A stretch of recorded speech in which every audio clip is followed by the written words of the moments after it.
अस्सलाम वालेकुम everyone and welcome back to my channel. उम्मीद करती हूँ कि आप सब बहुत अच्छे होंगे और मेरी दुआ है कि अल्लाह ताला आप सबको आपके घरों में खुश और आबाद रखे हमेशा। आमीन सुम आमीन। सो जनाब, आज का टॉपिक हाईली रिक्वेस्टेड टॉपिक है और बहुत से लोगों ने इससे बहुत सारे मुझे मैसेजेस भी के पास कुछ अरसे के दरमियान, मतलब 2-3 महीने से मुझे इस पर मैसेजेस आ रहे थे कि प्लीज़ ये बनाएं, because I know so many people personally कि वो लोग यूके आ रहे हैं, डिफरेंट कंट्रीज़ में जा रहे हैं पढ़ने के लिए। सो जो आज का व्लॉग है वो सिर्फ यूके को टारगेट करते हुए नहीं बनाया गया, ये जर्नली आप ले सकते हैं। आप किसी भी कंट्री में पढ़ने के लिए जा रहे हैं, दीज क्वेश्चंस जो मैं अभी आपसे डिस्कस करूंगी ये आपको बहुत हेल्प आउट करेंगे इंशाल्लाह ताला। और प्लीज़ ये ना समझा करें कि अगर आपसे जस्ट सपोज अगर आप मुझे सुन रहे हैं इस वक्त और आपसे ये सवाल नहीं किया गया तो किसी से भी नहीं किया जाएगा। ब्लॉग्स को सिर्फ जनरल एडवाइस के तौर पे लिया करें कि अगर आपके पास नहीं आया फेयर इनफ, लेकिन हो सकता है वो किसी और के पास आ जाए सवाल, और अगर वो अपने आप को मेंटली प्रिपेयर करके जा रहा है, अपना होमवर्क करके जा रहा है, तो इसमें कोई बुरी बात नहीं, इसमें कोई मसले वाली बात नहीं है। फर्दर डिस्कशन से पहले मैं आपसे ज़रूर रिक्वेस्ट करूंगी, प्लीज़ अगर आप मेरा ब्लॉग सुन रहे हैं, अगर आपको अच्छा लग रहा है या कोई भी बात आपको हेल्पफुल लगी है तो लाइक शेयर एंड कमेंट ज़रूर कीजिएगा, अपनी राय से मुझे ज़रूर आगाह कीजिएगा। और अगर आपने मेरा चैनल अब तक सब्सक्राइब नहीं किया तो प्लीज़ सब्सक्राइब भी ज़रूर कीजिएगा। Thank you so much. आज के ब्लॉग के अंदर हम बात करेंगे उन तमाम सवालात के ऊपर जो एक इमिग्रेशन ऑफिसर स्टूडेंट से पूछता है या फिर उनके डिपेंडेंट से पूछता है। अच्छा देखिए, डिपेंडेंट दो तरह से यूके आ रहे होते हैं, एक तो वो स्टूडेंट के साथ ही आ रहे होते हैं और एक वो सेपरेटली आ रहे होते हैं। तो मेरी कोशिश होगी दोनों को इसमें कवर करूँ। सबसे पहले हम बात करेंगे उन तमाम सवालात की जो स्टूडेंट से पूछे जाते हैं। अच्छा, स्टूडेंट देखिए, हो सकता है फैमिली के साथ आ रहा हो सकता है वो अलग से ट्रैवल कर रहा हो, मतलब सिंगल बंदा हो, या हो सकता है बंदी हो, लेकिन सवालात दोनों से एक जैसे ही होते हैं। और एक और बात मैं आपको मेंशन कर दूं, स्टूडेंट से पूछे जाने वाले सवाल कंपैरेटिवली ज़्यादा सख्त होते हैं कहना चाहिए मुझे, या आप कह लें वो ज़्यादा इन डेप्थ आपसे सवालात करते हैं एज़ कम्पेयर टू डिपेंडेंट्स को इतना ज़्यादा वो बॉदर नहीं करते। लेकिन अगर आप एज ए स्टूडेंट आ रहे हो किसी भी यूनिवर्सिटी में, दुनिया के किसी भी मुल्क में जा रहे हैं पढ़ने के लिए, आपसे सवालात कंपैरेटिवली ज़्यादा होते हैं क्योंकि वो चेक करना चाहते हैं आप कितने जेन्युइन हैं या आप अपनी पढ़ाई को लेके इस मुल्क में जब अगर आ रहे हैं तो आप कितना सीरियस हैं। यहाँ पे मैं आपको एक बात क्लियर बता दूं कि इमिग्रेशन ऑफिसर का मकसद आपको फंसाना, आपको डिपोर्ट करना या आपका वीज़ा कैंसिल करना बिल्कुल भी नहीं होता। उसकी जॉब है, उसका काम है ये चेक करना कि आप जेन्युइन स्टूडेंट हैं या नहीं हैं। उसका काम है ये चेक करना कि भाई आपको अंग्रेज़ी आती है बोलनी या नहीं आती, बिकॉज अगर आप स्टूडेंट वीज़ा पे आ रहे हैं तो वो एक्सपेक्ट करते हैं कि आपको बेसिक अंग्रेज़ी आती है, बेसिक कम्युनिकेशन करना आती है। एक बात मैं स्टूडेंट से हमेशा कहती हूँ कि आपका एप्लीकेशन फॉर्म चाहे आपने खुद भरा है, चाहे आप किसी फैमिली मेम्बर ने भरा है, चाहे किसी एजेंट ने भरा है, लेकिन आपको ये पता होना चाहिए कि उस एप्लीकेशन फॉर्म में आपने क्या लिखा था। इमिग्रेशन ऑफिसर आपको बिल्कुल भी नहीं जानता, वो आपके फुप्पो का बेटा बिल्कुल नहीं लगता कि उसकी कोई आपसे टसल भी हो, किसी किस्म का उसको कोई ज़ाती ग्रजेस नहीं होते आपसे। वो आपसे वही पूछता है जो आपने फॉर्म फिल करते हुए लिखा होता है, उसी की बेस पे आपको जज कर रहा होता है, आपका वीज़ा एप्लीकेशन फॉर्म और आपका यूनिवर्सिटी का फॉर्म। इमिग्रेशन ऑफिसर इन्हीं बेसिस के ऊपर आपसे सवालात कर रहा होता है सारे। सो जनाब, बात करते हैं उन तमाम सवालात की जो इमिग्रेशन ऑफिसर किसी भी स्टूडेंट से पूछता है। डजेंट मैटर आप यूके आ रहे हैं, अमेरिका जा रहे हैं, ऑस्ट्रेलिया जा रहे हैं, कनाडा जा रहे हैं, XYZ कंट्री जा रहे हैं, आप सबसे एक जैसे सवालात किए जाते हैं। और फिर वही बात मैं कह रही हूँ कि सारे सवालात सबसे नहीं पूछे जाते, किसी से 2-4 सवाल पूछे जाते हैं, किसी से 8-9 सवाल पूछे जाते हैं। Depends on immigration officer mood और आपके रिप्लाई करने के अंदाज पर। अच्छा जनाब, इमिग्रेशन ऑफिसर सबसे पहले आपको काउंटर पे बुलाएगा। काउंटर पे बुलाने के बाद उसने पासपोर्ट आपसे मांगना है। पासपोर्ट मांगने के बाद वो पासपोर्ट की डिटेल्स अपने सिस्टम से मैच करेगा और मीनवाइल वो आपसे सवालात करना भी शुरू करेगा। अब यहाँ पे आपने अपने आप को काम डाउन रखना है, अपने चेहरे पे स्माइल रखनी है। वो भी ये समझता है कि this is your first time in this country, तो आप हल्का फुल्का कन्फ्यूज़ हो सकते हैं, परेशान हो सकते हैं, तो इसको कोई वो खातिर में नहीं लाता। वो आपसे बहुत स्माइल करते हुए सवालात करेगा और आपने भी काम डाउन रहते हुए जवाब देने सारे। And again remember, immigration officer आपको बिल्कुल भी नहीं जानता, he doesn't know you at all. वो आपसे बस सवालात कर रहा है उन फॉर्म्स की बेसिस पे जो आपने सो फार सबमिट किए। सो आपने ये नहीं सोचना कि पता नहीं इसने मुझसे क्या पूछ लेना है। उसने आपसे ऐसा कुछ नहीं पूछना आउट ऑफ द बॉक्स जो आपको खुद ना पता हो अपने बारे में। खैर, सबसे पहले उसने पूछना है कि आपका नाम क्या है, व्हाट्स योर नेम, और फिर उसने आपसे पूछना है कि ना what's your date of birth. जो आपका पूरा नाम आपके पासपोर्ट पे लिखा है, जो आपकी डेट ऑफ बर्थ पूरी पासपोर्ट पे लिखी है, आपने वो बतानी है। नेक्स्ट क्वेश्चन वो आपसे पूछ सकता है, where are you coming from today, तो आपने बताना है जी Karachi Pakistan, Mumbai India, whatever city और कंट्री आप आ रहे हैं आपने उसे बता देना है। नेक्स्ट क्वेश्चन जो आपसे पूछ सकता है कि why are you here in UK today, तो आपने जवाब में कहना है कि भाई I came here on study visa to join my university. बस सिंपल सा आपने इसका आंसर देना, कोई लंबा एग्जैजरेट नहीं करना इसको। या फिर वो आपसे ये भी पूछ सकते हैं प्रॉबेबली कि भाई आप किस वीज़ा कैटेगरी पे आए, तो आपने बताना है कि भाई मैं स्टूडेंट वीज़े पे यूके आया हूँ। आपने जैसे उसे बताना है ना कि आप स्टूडेंट वीज़े पे यहाँ पे आए, तो उसने आपसे सवालात अगले आपकी यूनिवर्सिटी से रिलेटेड और आपके कोर्स से रिलेटेड पूछने हैं। मोस्ट प्रोबेबली जो आपसे सबसे पहला वो सवाल करेगा वो आपसे पूछेगा जी आपकी यूनिवर्सिटी का नाम क्या है, तो आपने बताना है जी XYZ जो भी आपकी यूनिवर्सिटी है। अगला सवाल वो आपसे पूछने वाला है which course are you enrolled in, तो आपने उसे बताना है कि भाई MBA है, MS है, जिस भी कोर्स में आप आएँ। इसके अलावा जो आपसे पूछ सकता है, बहुत से बच्चों से पूछा भी जाता है कि आपके कोर्स के मॉड्यूल्स कौन से हैं या आपके कोर्स के यूनिट्स कौन से हैं, तो आपको सारे ना सही लेकिन 6-7 तो पता होने चाहिए जो आपके फिंगर टिप्स पे हों। जो आपके कोर्स के यूनिट्स हैं वो आप इजीली अपनी जिस यूनिवर्सिटी में आपने अप्लाई करा है, जिस कोर्स में आपने अप्लाई करा है, उस यूनिवर्सिटी की वेबसाइट पे मेंशन होते हैं। जैसे सपोज अगर आप MSc मार्केटिंग करने आए तो आपके कोर्स के यूनिट्स हो सकते हैं, रिटेल मार्केटिंग हो सकती है, कस्टमर बिहेवियर हो सकता है, ब्रांडिंग हो सकता है, इंटरनेशनल मार्केटिंग हो सकता है, मार्केटिंग कंपैटिटिव एनालिसिस हो सकता है, एक्सेट्रा एक्सेट्रा। उसके बाद वो आपसे पूछ सकता है, बहुत से लोगों से पूछते भी, बहुत से लोगों से नहीं पूछा, ज़्यादातर से वैसे सवाल नहीं पूछा जाता, लेकिन कुछ लोगों का मैंने सुना है कि पूछा जाता है कि भाई आपने इस पर्टिकुलर यूनिवर्सिटी में क्यों एडमिशन लिया, किसी और में क्यों नहीं लिया। तो उसका सिंपल सा आंसर आपने कह देना कि भाई मैंने 4-5 यूनिवर्सिटी में अप्लाई किया था, यहाँ से सबसे पहले रिस्पॉन्स आया था और ये मेरे लिए क्योंकि अफोर्डेबल भी थी तो इसलिए मैंने इसको चूज़ किया।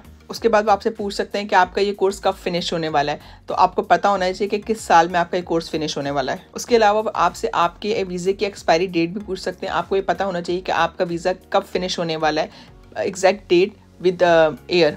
उसके बाद नेक्स्ट क्वेश्चन वो आपसे पूछ सकते हैं कि आपकी अकोमोडेशन यहाँ पे कहाँ पर है। जब वो आपसे अकोमोडेशन का पूछेंगे तो आपको अपना फुल एड्रेस बताना है जहाँ पे आप जाने वाले हैं एयरपोर्ट से सीधा, चाहे वो कोई होटल है, चाहे वो कोई यूनिवर्सिटी की अकोमोडेशन है, चाहे कोई वो प्राइवेट अकोमोडेशन है, आपको फुल एड्रेस पता होना चाहिए उस जगह का। एयरपोर्ट पे खड़े होकर आप ये नहीं कह सकते कि आपने कोई अकोमोडेशन बुक नहीं कराई हुई, because they would take it very seriously, क्योंकि उनकी नज़र में अगर कोई बंदा किसी नए कंट्री में जा रहा है तो सिंपली वो जाकर रोड पर खड़े होने वाला नहीं है, उसने कोई ना कोई अकोमोडेशन बुक कराई हुई है। अकोमोडेशन आप लास्ट मिनट नहीं बुक करा सकते, अकोमोडेशन आप उस कंट्री में लैंड करने के बाद नहीं बुक करा सकते, अकोमोडेशन आपकी पहले से बुक होनी चाहिए, आपके पास उसका प्रूफ भी होना चाहिए। Some time they even ask for a proof कि आप हमें दिखा दें, कोई रिसिप्ट दिखा दें, कोई ईमेल दिखा दें जहाँ पे ये मेंशन हो कि आपने अकोमोडेशन बुक कराई है। अच्छा जी, इन तमाम सवालात के अलावा आजकल 2 बड़े पॉपुलर सवालात पूछे जा रहे हैं। उसमें से सबसे पहला सवाल ये है कि do you know anyone here in UK, तो उसका सिंपल सा आंसर है नहीं। आइदर आप किसी को जानते हैं UK के अंदर या आप नहीं जानते, आपने दोनों सूरतों में ना ही कहना है। वो इसलिए आपने ना कहना है, अगर आपने कहा हम जानते हैं तो उसने आपसे फिर पूछना है कि वो कौन है, कहाँ रहता है, क्या करता है, XYZ जितने भी सवाल वो पॉसिबली पूछ सकते हैं उस बंदे से मुतालिक वो आपसे पूछेंगे, तो बेहतर है आप ना कह दें कि आप किसी को नहीं जानते यहाँ पर। अच्छा जी, दूसरा पॉपुलर क्वेश्चन जो पूछा जा रहा है, हाउ मच डिड यू पे फॉर दिस वीज़ा, क्योंकि जब से केयर होम वीज़ा के स्कैम शुरू हुए UK के अंदर और हर बंदा क्योंकि पैसे दे के आ रहा है यहाँ पर, तो अब वो परसीव करें कि जितने स्टूडेंट्स आ रहे हैं वो भी इसी तरह से आ रहे हैं, पैसे दे के फिर वो UK आ रहे हैं। तो आपने सिंपली बताना है कि भाई आपने किसी किस्म का पैसा नहीं लिया, आपने यूनिवर्सिटी में बस फीस सबमिट कराई है अपनी और सिंपली आप यहाँ पर आ गए। एंड जस्ट सपोज अगर आपका एप्लीकेशन फॉर्म किसी एजेंट ने सबमिट करवाया था तो आपने वो भी सिंपली बता देना है कि एक रजिस्टर्ड एजेंट था जिसने आपके बिहाफ पे आपकी यूनिवर्सिटी में अप्लाई किया था।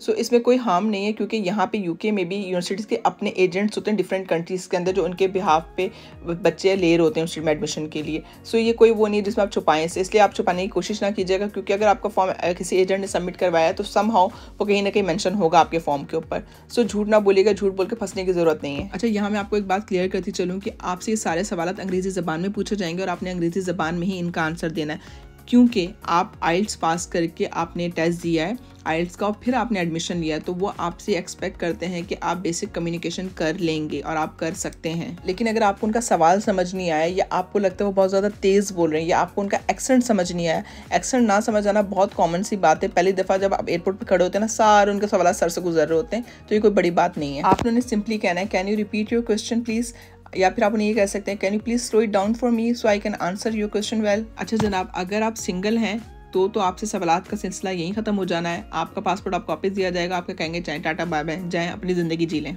बट अगर आपके साथ आपके डिपेंडेंट्स हैं, मतलब आपके स्पाउस और आपके बच्चे भी साथ हैं, तो फिर आपके स्पाउस की बारी आनी है। लेकिन डिपेंडेंट्स से जनरली ज़्यादा मुश्किल सवाल नहीं किए जाते, उनसे बहुत बेसिक सवाल किए जाते हैं और बहुत आसान सवाल किए जाते हैं। अच्छा, डिपेंडेंट से भी सबसे पहले वो पासपोर्ट मांगते हैं, फिर उनसे जो पहला सवाल किया जाता है वो उनका नाम पूछा जाता है, फुल नेम, फिर उनका डेट ऑफ बर्थ पूछी जाती है। ये 2 सवाल ऐसे हैं जो हर वीज़ा कैटेगरी होल्डर से पूछे जाते हैं, रिगार्डलेस कि आप किस वीज़ा पे आ रहे हैं, आपसे ये 2 सवाल बेसिक सबसे पूछे जाते हैं।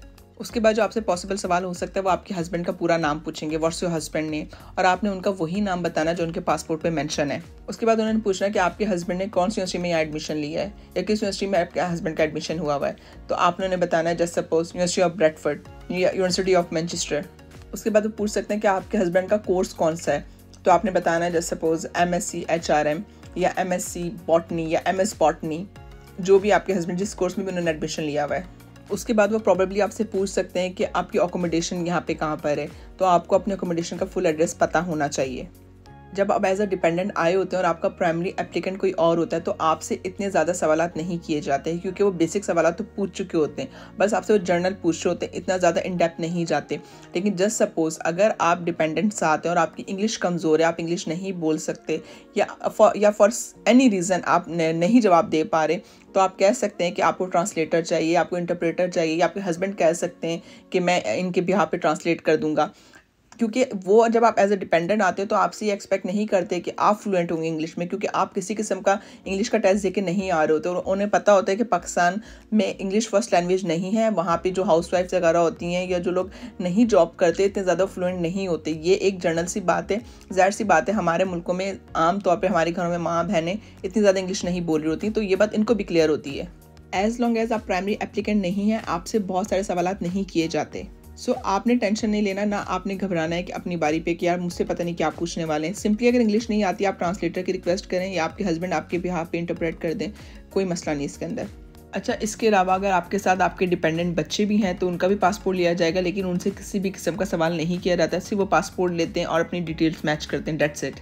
अच्छा, यहाँ पे हम दूसरे केस की भी बात कर लेते हैं, जहाँ प्राइमरी एप्लीकेंट आपका जो स्टूडेंट होता है वो पहले ट्रैवल कर लेता है और फिर जो डिपेंडेंट्स होते हैं वो बाद में ट्रैवल कर रहे होते हैं अक्सर। अच्छा, जो मैंने पहले सवालात आपको बताएं डिपेंडेंट के, वो तो आपसे तमाम पूछे जाएंगे सवालात मैंडेटरी, लेकिन उसके अलावा वो आपसे पूछ सकते हैं कि भाई why are you here today. आप कह सकते हैं I am here to join my husband, to support my husband. उसके अलावा आपसे पूछ सकते हैं कि आपके हस्बैंड का कोर्स कब शुरू हुआ था और कब ख़त्म होने वाला है। तो आपको मंथ के साथ और ईयर के साथ ही पता होना चाहिए कि किस मंथ में और किस ईयर में उनका कोर्स शुरू हुआ था और किस मंथ और किस ईयर में उनका कोर्स ख़त्म होने वाला है। जस्ट सपोज मास्टर तो वो तो 1 साल का होता है, लेकिन हो सकता है आप as a dependent PhD student के डिपेंडेंट आ रहे हो, तो आपको वो भी पता होना चाहिए किस ईयर में उनका PhD शुरू हुआ था और किस ईयर में उनका PhD ख़त्म होने वाला है। उसके अलावा वो आपसे पूछ सकते हैं when did you get married, तो आपको बताना है जो आपकी शादी की डेट डॉक्यूमेंट्स में आपने मेंशन करी। जस्ट सपोज कुछ लोगों का निकाह अलग होता है, रुखसती अलग होती है।